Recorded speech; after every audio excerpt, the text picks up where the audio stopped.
Respectable my dear student, आज इस session में अपन कुछ क्वेश्चन डिस्कस करेंगे जो मैथ के दृष्टिकोण से और इम्पोर्टेंट हैं। उन क्वेश्चनों को डिस्कस करते हैं। सबसे पहला क्वेश्चन अपना है the value of the sum k is equal to 1 यानी summation of k is equal to 1 to infinite summation of n is equal 1 to infinite k upon 2 की पावर n प्लस k की जो value है वो किसके equal है उसको अपन find out करें। ठीक है, वॉइस क्लियर है। अब ध्यान दे डियर स्टूडेंट, देखो सबसे पहले इसको अपन इस प्रकार देखते हैं, summation k is equal to 1 to infinite summation n is equal to 1 to infinite k upon 2 की power k plus n plus k। ठीक है, k अपॉन n प्लस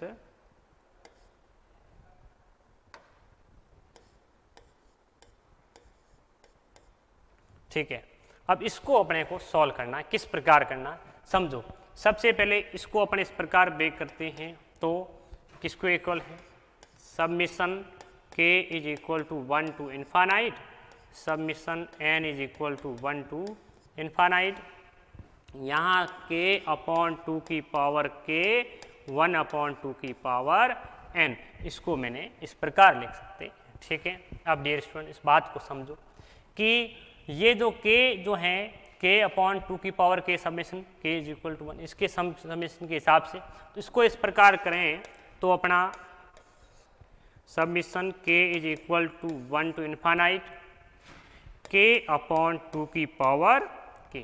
ठीक है, अब इसका करते हैं submission n is equal to 1 to infinite 1 upon 2 की पावर n।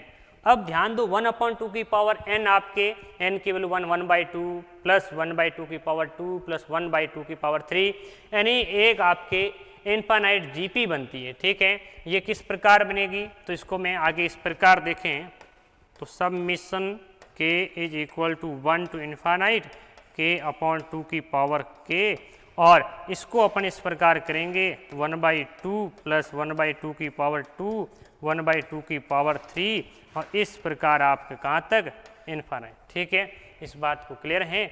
अब समझो इस इन्फानाइट जीपी की वैल्यू क्या होगी तो आप सब जानते हैं कि इसमें आर की वैल्यू 1 बाई 2 है तो 1 बाई 2 अपॉन 1 माइनस 1 बाई 2 और इसकी वैल्यू क्या 1। तो इस इन्फानाइट जीपी की जो है सम है वो क्या हो जाएगा 1 और इसके हिसाब से मैं इसको कह सकता हूँ यानी submission k is equal to 1 to infinite k upon 2 की पावर k और इसकी वैल्यू 1 है 1 से मल्टीपल करने से वही वैल्यू। अब ध्यान दो ये वैल्यू इसकी बनी है, इसको मैं लिख सकता हूँ s। ठीक है, s की वैल्यू अपने ये बनती है। ठीक है, इसको आप इस प्रकार लिखें तो अपने तो s की वैल्यू क्या बनी है, s की वैल्यू जो है वो किसके इक्वल है, submission k is equal to 1 to infinite और k अपॉन 2 की पावर k। ठीक है, इसको जब इस प्रकार आप लिखो तो आप कह सकते हैं 1 बाई 2 प्लस 2 बाई 2 की पावर 2 प्लस 3 बाई 2 की पावर 3 इस प्रकार आपके कहाँ तक, ये इस प्रकार इन्फिनिट तक। ठीक है, अब समझो इसके हिसाब से तो s बाई 2 करूँ मैं s बाई 2 की वैल्यू क्या हो जाएगी, इसका मतलब है यानी 1 अपॉन 2 की पावर 2 प्लस 2 अपॉन 2 की पावर 3 प्लस सेम इसमें पावर बढ़ जाएगी प्लस 3 अपॉन 2 की पावर 4 इस प्रकार आपका ये भी इन्फिनिट। अब अगर इन दोनों को इनमें से माइनस करें यानी s माइनस s बाई 2 करते हैं तो सब आप जानते हैं कि देखो ये जो 2 है इस टर्म से ये टर्म इस टर्म से ये टर्म इस प्रकार करेंगे तो अपने क्या बनेगा 1 बाई 2 प्लस इस टर्म से ये टर्म 1 अपॉन 2 की पावर 2 प्लस इस टर्म से ये 1 अपॉन 2 की पावर 3 इस प्रकार जो पहले एक अपने इन्फिनिट जीपी बनी वो सेम इन्फिनिट जीपी वापिस यहाँ बनी है। अब समझो तो इसकी वैल्यू क्या बन जाएगी s by 2 is equal to, अब इसके सम क्या हो जाएगा तो ये इन्फिनिट जीपी है 1 बाई 2 है तो 1 by 2 upon 1 minus 1 by 2 R की वैल्यू 1 बाई 2। इसके हिसाब से इसकी वैल्यू क्या बन गई 1 तो मैं यहाँ कह सकता हूँ s बाई 2 की वैल्यू क्या है 1 है, तो आप कह सकते हो s की वैल्यू क्या बनी, s की वैल्यू 2, s की वैल्यू क्या है 2। और s अपन ने किसको माना है, तो डियर स्टूडेंट s अपन ने यहाँ देखें, s अपन ने किसको माना है, s इसी को ही माना था, यानी इस पूरे को s है, इसके हिसाब से s की वैल्यू 2 है, इस पूरे इक्वेशन के हिसाब से, यानी summation k is equal to 1 to infinite, summation n is equal to 1 to infinite k upon 2 की पावर n प्लस k, इसकी वैल्यू अपने क्या हो गई, ये किसके इक्वल है, तो ये आपके इक्वल है किसके, ये इक्वल हैं 2 के। ठीक है, आई होप आप में ये क्वेश्चन आपको समझ में आया। ठीक है, अगले क्वेश्चन पे बढ़ते हैं, अगले क्वेश्चन पे आते हैं। अगला क्वेश्चन है अपना NCR प्लस बाइलिंगुअल थ्योरम के हिसाब से है, इसको समझते हैं। ध्यान दो डियर स्टूडेंट, सबसे पहले क्वेश्चन को समझो, कोई भी क्वेश्चन आप करें क्वेश्चन को पहले समझने की कोशिश करें, उसके बाद उस क्वेश्चन को करना है। ठीक है, यहाँ ध्यान दो, इसके हिसाब से अगर पहले आप इसको सॉल्व करते हैं, फिर इसकी वैल्यू आउटपुट में आप कह सकते हैं। ठीक है, और ये किसके इक्वल है, n प्लस के अपॉन आर प्लस के, k की वैल्यू अपने को फाइंड करनी है। ठीक है, k की वैल्यू आपको फाइंड करनी है। अब डियर स्टूडेंट इस बात को समझना कि मैं इसको इस प्रकार लिख रहा हूँ। ठीक है, ध्यान दें, NCR प्लस, अब देखो इससे पहले अपन एक टर्म को समझते हैं। आप सब जानते हैं NCR प्लस 1 इक्वल किसके हैं, ये आपके equal n plus 1 CR plus 1, इसके अकॉर्डिंग इसको देखते हैं तो अपने इसकी वैल्यू फाइंड आउट करेंगे। ठीक है, ये 5 है तो इसको इसके हिसाब से लिखें, तो n, एक मिनट,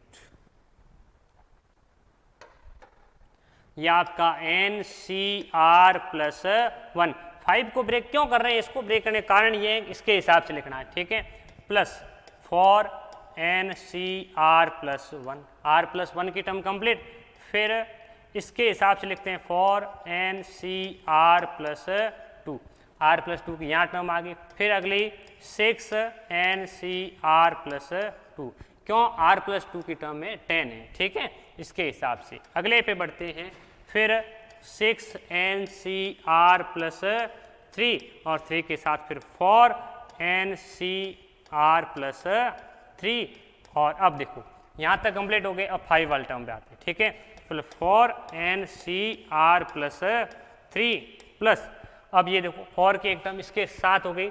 ठीक है, अब पीछे क्या सी अपनी टर्म, तो पीछे एक टर्म में यहाँ लिख रहा हूँ NCR प्लस 3, ये 3 तक टर्म है, और फिर 5 है इसमें आपके, तो इसमें यहाँ पर आपका 4 और ये भी क्या है 4। ठीक है, क्लियर है, ये 4 है आपकी, यहाँ पर थोड़ी सी ध्यान रखना इसमें कैलकुलेशन में, R प्लस 4 और इसके बाद अगला टर्म भी NCR प्लस 5, जो ये टर्म है। ठीक है, बहुत लंबी इक्वेशन बन रही है, उसको ध्यानपूर्वक से करने की कोशिश करना। अब डियर स्टूडेंट ध्यान दो, मैं इसको सॉल्व करता हूँ।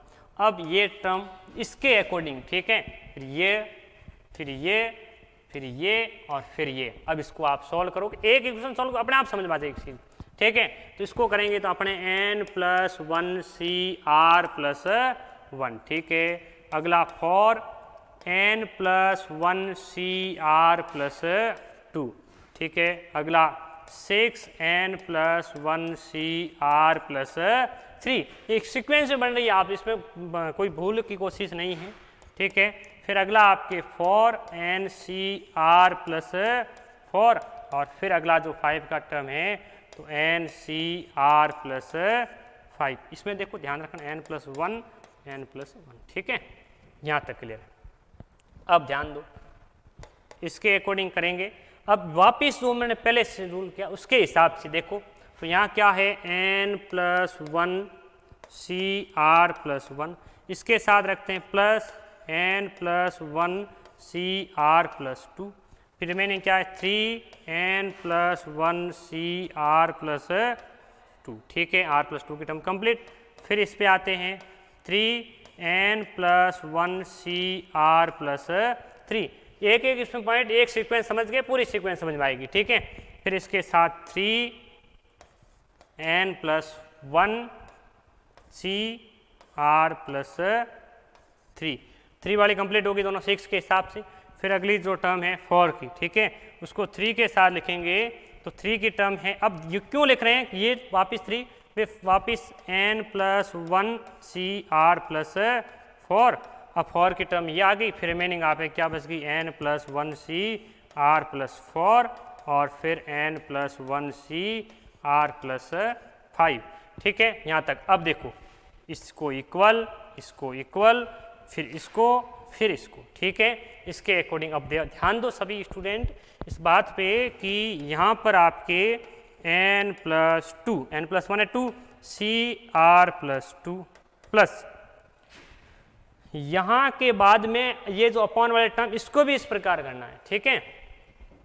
आपके 3n plus 2 C R plus 3 फिर आपके 3n plus 2 C R plus 4 और प्लस आपके जो ये हैं n plus 2 C R plus 5।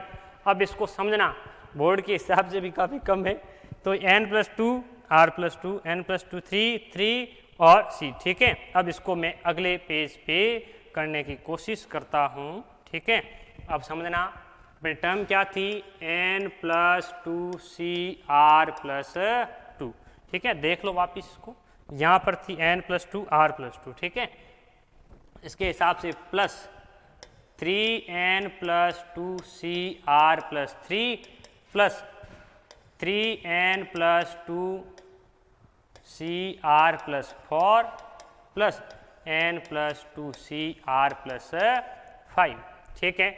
अब देखो इसको भी इस प्रकार करेंगे n plus 2 C R plus 2 plus, अब देखो इसमें n plus 2 C R plus 3 और वापस 2 n plus 2 C R plus 3, ये 3 वाली टर्म आ रही। फिर वापस 2n plus 2 C R plus, ये 3 की टर्म ये हैं, ये आपस वापस अपने 4 की और फिर आपके n plus 2 C R plus 4 फिर लास्ट टर्म 5 वाली n plus 2 C R plus 5। इसको जब इक्वल करते हैं तो इसके हिसाब से, फिर इसके हिसाब से, फिर इसके हिसाब से, थोड़ा सा बस सीक्वेंस नहीं बदलना चाहिए, ये ध्यान रखना, ठीक है। इसके अकॉर्डिंग करेंगे तो आपका n plus 3 C R plus 3 plus n plus ये अपने 2 के टर्म में है तो n plus 3 C R plus 3 यानी 4, ठीक है। अगला n plus 3 C R plus 5, ठीक है। अब वापिस इस 2 को पेयर बना दो, 2 का पेयर किस प्रकार बनाएंगे तो n plus 3 C R plus 3 plus n plus 3 C R plus 4 plus n plus 3 C R plus 4, ठीक है। और फिर अगला term n plus 3 C R plus 5। अब डियर स्टूडेंट ध्यान दो, इन दोनों टर्म को साथ करेंगे फिर इन दोनों टर्म को साथ करेंगे, थोड़ा बोर्ड के हिसाब से समझने की कोशिश करना। n प्लस 3 है तो यहाँ r प्लस 4 है, n प्लस 3 n प्लस 4 यानी तो इसके हिसाब से अपने अगले टर्म में क्या आ जाएगी तो इसके हिसाब से ये टर्म आपके n plus 4 C R plus 4 plus n plus 4 C R plus 5, इसको इक्वल करेंगे तो ये किसके इक्वल बनेगी, ये आपकी बनेगी n plus 5 C R plus 5। Finally अपन इस पे पहुंच गए हैं। अब देखो ये अपन ऊपर वाली टर्म इस प्रकार हुई जो ये थी, ठीक है।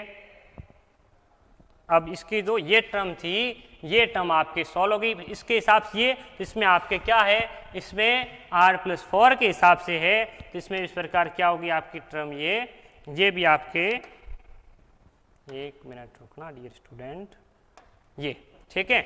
अब इसके अकॉर्डिंग पहले वाले पे आते हैं, ऊपर की जो टर्म वो क्या है n plus 5 C R plus 5, नीचे वाली टर्म इस प्रकार करेंगे तो उसमें भी क्या होगा, उसमें आपके n plus 4 C R plus 4 और वो किसके इक्वल हैं तो ये देखो यहाँ से ध्यान दो, इसमें इसको इक्वल करेंगे तो किसको इक्वल हैं n प्लस 5 अपॉन r+5 और अपने इक्वेशन में किसके दिया हुआ है, क्वेश्चन में दिया हुआ किसके इक्वल हैं, ये क्वेश्चन के अकॉर्डिंग जो हैं ये जो वैल्यू है क्वेश्चन के अकॉर्डिंग मैं यहाँ देखता हूँ तो आपका n+5/r+5 इक्वल n+k/r+k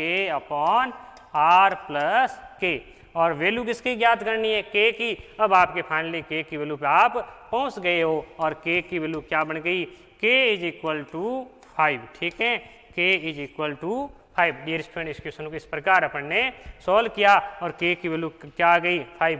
यानी आई होप आपको ये क्वेश्चन समझ में आया। ठीक है, अब इसको एक बार आप रिवीजन के हिसाब से बता देता हूँ आपको।